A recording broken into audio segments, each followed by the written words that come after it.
Our home fruit orchard is really coming along, and we're expecting some crops out of it this summer.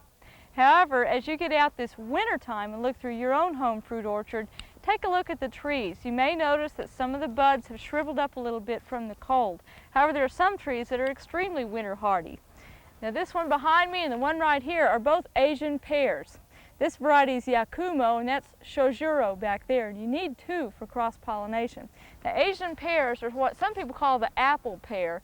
You're seeing them a lot in grocery stores. Usually they come in a nice little styrofoam netting around them to protect them. They're very expensive, but very, very delicious. We'll have a crop of those in a few years yet. These are quite small. Now this one, as I've been out in the orchard on this wintry day, have noticed that last summer it shot out some shoots from below the graft line. And there is a slight change in color right here between the rootstock and the scion that was grafted to it in the nursery. Now below that point, because this was pruned back at growing time, it induced the rootstock to send out some shoots. Now normally, it's a little too early to get out and prune in your home fruit orchard. We'd rather see you wait until late February, because by then the trees have had all the winter damage they're going to have. You'll be better able to tell where to prune, and you won't stimulate additional growth if we go into a warming trend. But on this, I'm going to go ahead and take these off because I'm out here and can see that it needs doing. And if I wait a month and get into a busy gardening season, I may forget. Now, you may notice this on some of your fruit trees as well, that you'll have strange looking growth coming out from below the graft line. This right here is very spiny, and that tells me it's not pear wood, but quince wood. This was grafted to a quince rootstock, which is a very common practice with pears, but those spines are not anything that we want in our home orchard, and certainly we don't want the competitive growth. So make sure you take those off. The next month, we'll be showing you how to prune fruit trees in general in greater detail. Some other things I've noticed while I've been out here in our home orchard is there are some things that obviously have not made it through the minus 15-degree temperatures, and one of those is our fig tree. This is a brown turkey fig, and although it may be hardy to down to 10 degrees or 0 degrees, it's certainly not hardy to minus 15. It's keeled back all the way to the ground. Hopefully though, we will get some new shoots coming up this spring. Now if you have a fig like this, you live in southern Oklahoma, you may find that even down there you had some freeze damage. And what a lot of people do to get their figs through the winter is they'll take a 55-gallon drum and place it over the fig and fill that with straw and other materials to help protect it from the cold winter. And usually it'll pick up and grow right from the stems come spring. But we weren't so lucky this year. Well, our strawberries came through the cold just fine. One thing I think that helped them is that we got our mulch on, and that helped hold in some moisture. In pulling this away, I've noticed that the important part we want to protect, which is the crown of the plant, is still nice and healthy and green, and that's where our flowers and fruit will come from next spring. So it looks in good shape. We'll just cover that back over and protect it. One thing I want to mention is when to remove this mulch. We usually recommend that you put it on the day after Christmas and then remove it on St. Patrick's Day. That's just a quick, easy holiday reminder.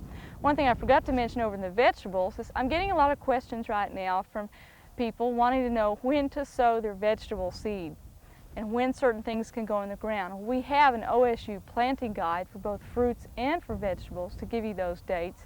But a quick, easy reminder is, for instance, with onions, peas, and potatoes, if you'll get them in by St. Patrick's Day, your timing will be good on that.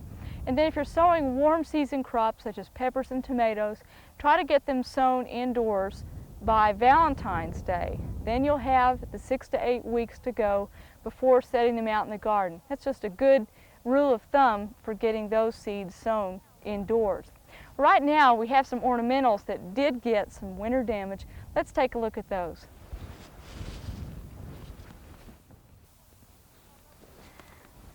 Although we really enjoy growing hollies and azaleas in our gardens around Oklahoma, because they're broadleaf evergreens, they have a much broader leaf surface that has to make it through the winter. And when we have cold snaps like we've had recently, we end up with some damage that we just have to live with until spring when new shoots come out. Looking at this Carissa holly, I can see that it really got nipped back pretty severely by the cold.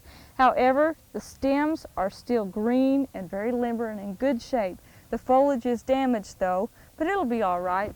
We'll get new shoots out come spring. Now here's a shoot tip that was killed back about an inch into the existing growth. And we'll have some side shoots coming out behind that come spring. And one thing you can do to help your broadleaf evergreens come through the rest of the winter is make sure you water them thoroughly. I had a call into the Tulsa County Extension Office just yesterday, and a woman called in and asked if she should be watering right now. And yes, you should be. We've only had 1/3 of an inch of rain in about 6 to 8 weeks in Tulsa, and that's very dry conditions for wintertime, especially with the broadleaf evergreens, because they're continuing to photosynthesize and transpire and lose water on through the winter, more so than deciduous plants. Now another broadleaf evergreen that we planted out in the garden last spring is the aucuba or gold dust plant. And aucubas are really very marginal in the Stillwater area unless they've been protected. Through the summertime we put up a screen to keep the southwesterly winds away from it, and this winter we moved that screen around to the northwest to protect them. I think it did help some, although we did have some winter damage on them.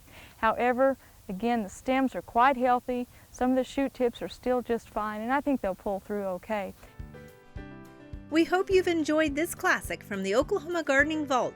Remember, even though these tips and techniques are timeless, there's always something new to learn in the world of gardening.